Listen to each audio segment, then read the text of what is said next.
Je suis ravie d'accueillir ici sur ce plateau Bertrand Blancpain. Ça fait 5 ans que vous êtes président du directoire d'Arkea Banque Entreprise et Institutionnelle. Alors concrètement, expliquez-nous ce que vous présidez.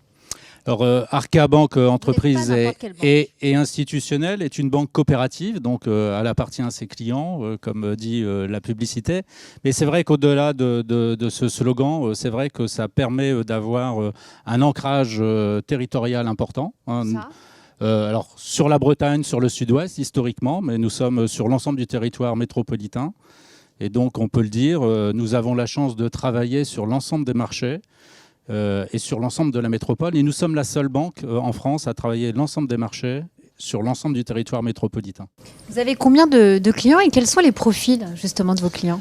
Alors nos clients, on en a un peu plus de 12 000. Ce sont sur le marché des entreprises, plutôt des entreprises qui font entre 50 et 1,5 milliard de chiffre d'affaires.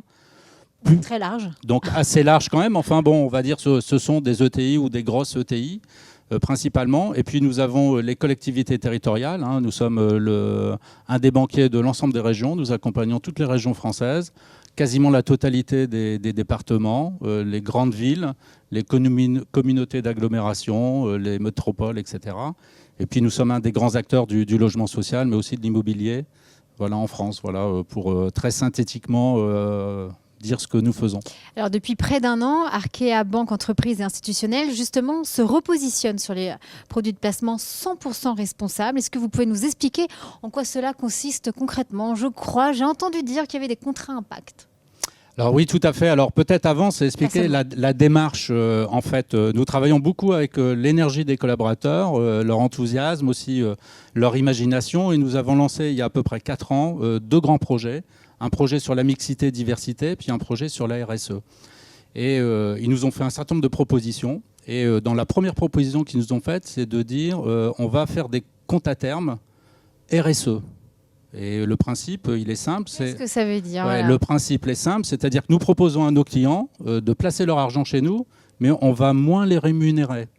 On va leur faire un taux moins important que ce qu'ils pourraient avoir naturellement, mais avec une promesse, c'est que les intérêts que nous ne leur versons pas, ça va nous aider à financer un certain nombre de projets.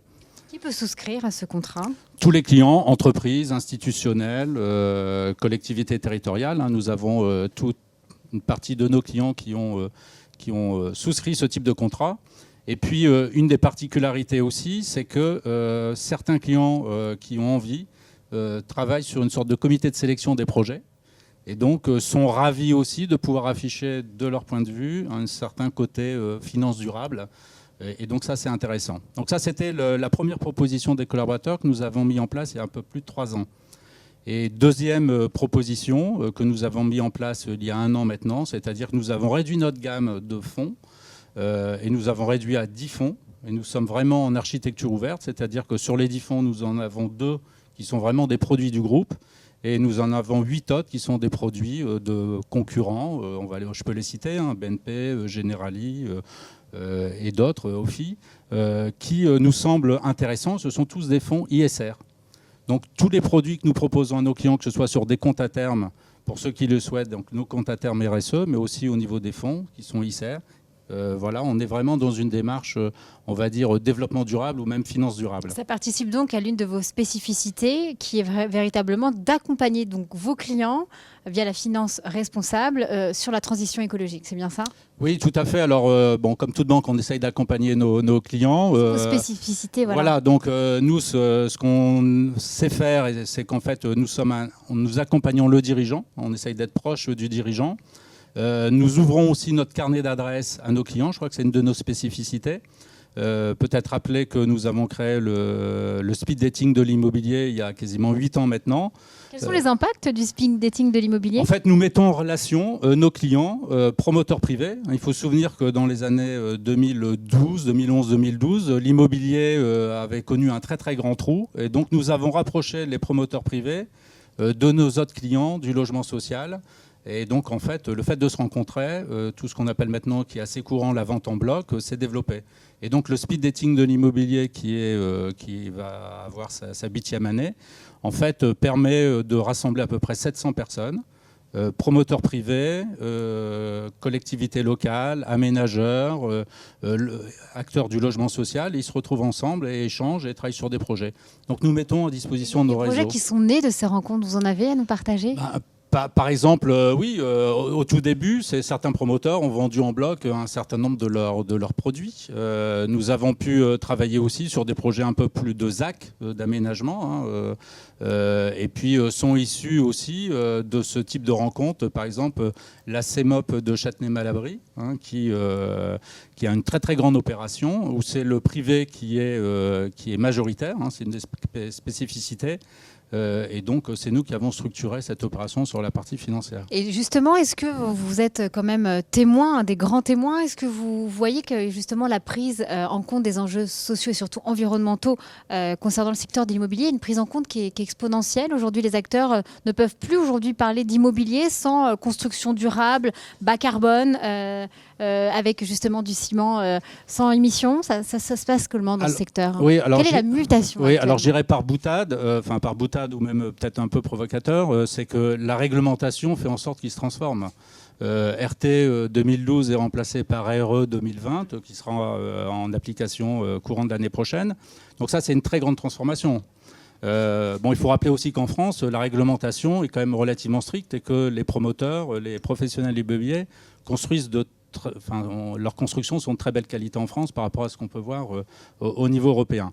Mais en dehors... Il y a plus de bâtiments faits à partir justement, quand on dit bâtiments à et énergie positive, et les normes à base de bois. Voilà, les normes sont beaucoup plus importantes. Après, ça se fait aussi naturellement. Vous citiez à base de bois, mais il y avait tout ce qui était immeubles passifs, mais les maisons passives. Des immeubles maintenant avec ossature bois. Nexity a lancé ça il y a quelques années avec beaucoup de réussite. Mais après, il y a beaucoup d'autres projets qui se mettent en place. On a des entreprises, on parlait tout à l'heure de Bicorp, Renman, qui est Bicorp. Donc, on a beaucoup de promoteurs qui se disent il y a des choses à faire. De toute façon, nos clients veulent que ça soit comme ça, et donc ils s'adaptent. Et puis, je pense qu'il y a un enjeu important sur notamment la rénovation. Il va falloir rénover 10 fois plus de logements en 2030 que ce qu'on a fait en 2019. Ça fait partie du plan de relance. Il y a une belle enveloppe d'ailleurs allouée. Oui. Et même, je citais Nexity. Nexity a mis en place une activité de rénovation qu'ils ont lancée là il y a quelques mois. Et donc, vous voyez, les professionnels de l'immobilier s'adaptent. Ils ont envie d'accompagner leurs clients. Ils ont envie d'accompagner tout simplement la transition environnementale de notre société. Justement, on vit au moment de cette crise de la Covid-19. Quelles sont justement les tendances de fond qui ont émergé avec cette crise sanitaire dans le secteur de l'immobilier? Oui, dans le secteur de l'immobilier. Alors, je peux dire que la Covid a accéléré un certain nombre de mutations. Alors, si on fait un constat... Les bureaux vacants, on laisse place au logement? Non, pas plus que ça? Non, ça dépend. Je pense qu'il y a une sorte peut-être un peu de fantasme sur les bureaux vacants. On cite souvent la défense. Effectivement, tout ce qui est très vertical, très concentré, on oublie. Mais par exemple, sur le marché parisien, le bureau, ce n'est pas ça. Et il y a encore des transactions relativement importantes qui se sont faites sur les 15 derniers jours. Donc, il faut être un peu prudent et regarder comment ça va fonctionner. Mais ce qu'on peut dire, c'est que les ventes en bloc se sont développées. Jusqu'à présent, 40% de ventes en bloc, 60% de la clientèle, on va dire, particulier. Là, sur 2020, c'est l'inverse. C'est 60% de ventes en bloc, 40% à des particuliers. Donc ça, c'est quand même une tendance de fond. Alors ça peut être positif pour le logement, pour, l'environnement, puisque les institutionnels sont des gens qui ont besoin d'investir. Et en fait, dans leur choix d'investissement, ils choisissent aussi des biens qui sont, on va dire, responsables. Et donc, ça va aussi accélérer cette mutation dont on parlait tout à l'heure. Et donc, je crois que c'est une des tendances de fond. Les investisseurs deviennent de plus en plus importants. Et donc, ils vont mettre la pression pour que les logements qu'ils vont acheter soient vraiment éco-responsables. Donc, on l'entend, vous êtes une banque qui s'investit, qui s'engage. J'ai envie de vous dire, Bertrand Blancpain, forcément, quelle est la raison d'être d'Arkéa Banque Entreprise et Institutionnelle ? Alors, la raison d'être, c'est celle du groupe, bien évidemment. On peut le dire, nous sommes un acteur territorial, je l'ai dit. On est ancré sur nos territoires et le mot territoire est quelque chose d'important pour nous. Nous sommes en fait une entreprise de services financiers. On essaye de faire en sorte que nos services financiers aient une valeur ajoutée, qu'ils soient responsables. Et puis, on est assez ouvert. Arkea est connu aussi pour ses investissements dans les fintech. Donc l'innovation, ça nous connaît. Et donc à la fois, on essaye d'équilibrer cette innovation avec l'approche collaborative que je vous ai décrite en tout début de notre propos. Et vous êtes également engagé à soutenir mon émission sur BFM Business, on le rappelle, c'est tous les vendredis. Et justement, on est là pour mettre en lumière les raisons d'être de nos dirigeants, de notre économie en France. Donc un grand merci particulièrement. Et c'est la fin de notre interview. Donc merci beaucoup pour votre témoignage précieux, Bertrand Blancpain. Merci, Cyril. À bientôt. Merci.